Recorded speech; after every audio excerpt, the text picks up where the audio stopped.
أعوذ بالله من الشيطان الرجيم. بسم الله الرحمن الرحيم.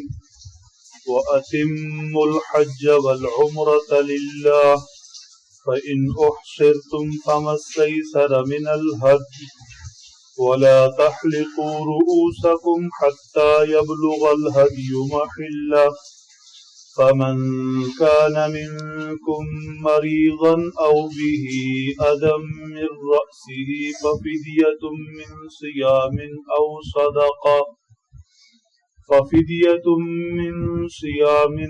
صدقة أو نسك فإذا أمنتم فمن تمتع بالعمرة إلى الحج فما استيسر من الهدي فمن لم يجد فصيام 3 أيام في الحج و7 إذا رجعتم تلك 10 كاملة ذلك لمن لم يكن أهله حاضر المسجد الحرام واتقوا الله واعلموا أن الله شديد العقاب. صدق اللہ.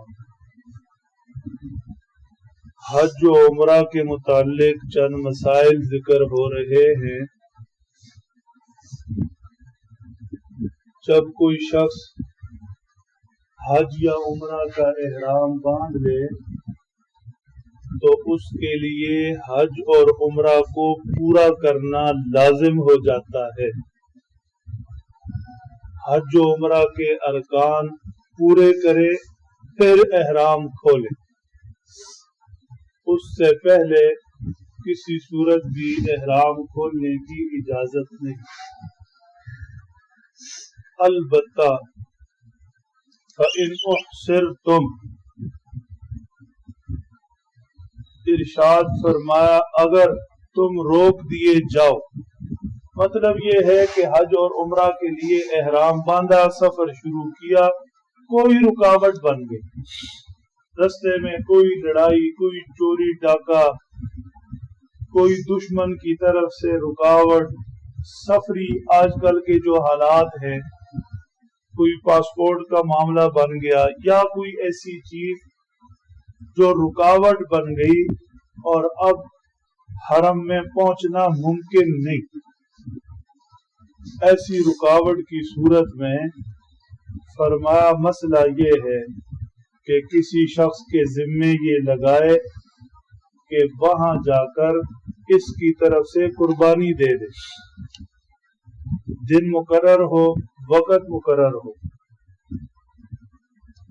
اور جب اس دن اور اس وقت قربانی دے دی جائے تو یہاں جس مقام پر بھی یہ رکا ہے یا واپس ہو گیا یہ احرام کھول سکتا ہے.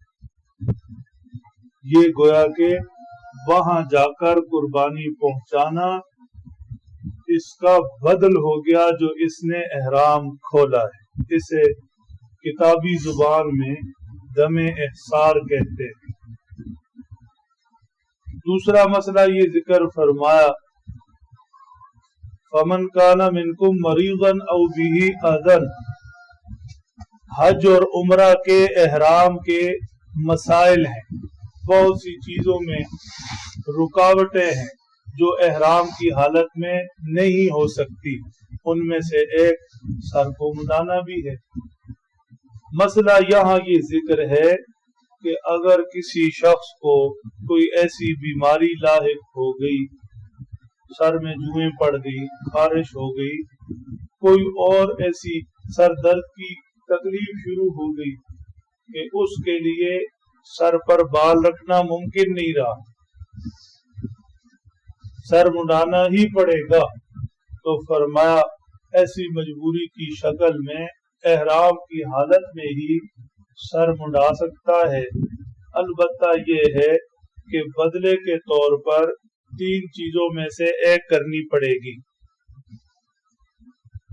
یا تو 3 روزے رکھے گا، یا تو صدقہ دے گا، 6 مسکینوں کو، محتاجوں کو کھانا کھلائے گا، اور یا یہ ہے کہ جب حرم میں پہنچے تو वहां जाकर कुर्बानी दे, दुम्बा बकरा या बड़े जानवर का 7वां हिस्सा। ये दूसरा मसला है। इसे किताबी जुबान में हज उमरा के जो मसाइल लिखे होते हैं दमे जिनायत कहते हैं। तीसरा मसला ये है कि हज 3 किस्म का होता है। एक को हज इफराद कहते हैं। हज इफराद ये होता है कि सिर्फ हज का एहराम बांधा, हज किया, फिर एहराम खोल दिया। हज मुकम्मल होने पर सिर्फ हज इफराद। ऐसे शख्स पर इस हज की बदौलत, इस हज की वजह से, एहराम खोलने की वजह से किसी किस्म की कुर्बानी नहीं। हाँ, साहिब निसाब है तो जो बाकी कुर्बानी करते हैं उस तरह ये भी करे, लेकिन इस एहराम या हज की वजह से नहीं। और ये सिर्फ अहले हरम के लिए, अहले मक्का के लिए, कि वो हज के लिए एहराम बांधते हैं, हज करके एहराम खोल लेते हैं। दूसरी किस्म का हज है हज क़िरान। इसमें ये होता है कि एहराम बांधा, इसी एहराम से पहले उम्रा किया, उम्रे से फारिग हुए, फिर इसी एहराम से हज किया, हज और उम्रा को ऐसे मिला दी। और तीसरी किस्म का हज है हज तमत्तु, जो उमूमन हमारे पाकिस्तान से या दूसरे ममालिक से जाने वाले करते। वो ये है कि पहुंचते ही उम्रा कर लिया, उम्रा करने के बाद एहराम खोल दिया, वहां चंद दिन या ज्यादा दिन रहे, और जब हज के दिन शुरू हुए तो हज के लिए अलग से एहराम बांध लिया। गोया एहराम 2 है और सफर 1 है। एक ही सफर, एक ही हाजिरी में पहले अलग एहराम से उम्रा किया, फिर अलग एहराम से हज किया। इसे हज तमत्तु कहते हैं। उमूमन हमारे यहाँ यही हज होता है, हज तमत्तु। फरमाया ये जो 2 हज है, हज क़िरान भी यानी एक ही उम्रे से 2 हज, और हज तमत्तु भी यानी एक सफर में 2 हज, एक सफर में 2 एहराम, उम्रे का अलग और हज का अलग। इन दोनों में फरमाया इसे कुर्बानी देनी पड़ेगी, तुम्बा बकरा या जानवर का 7वां हिस्सा। उसके बाद ये एहराम खोलेगा जिस तरह दी जाती है। यहाँ ये मसला याद रखना चाहिए, जो हज के लिए जाते हैं वो समझते हमारी वही पे जो कुर्बानी है वो हो गई।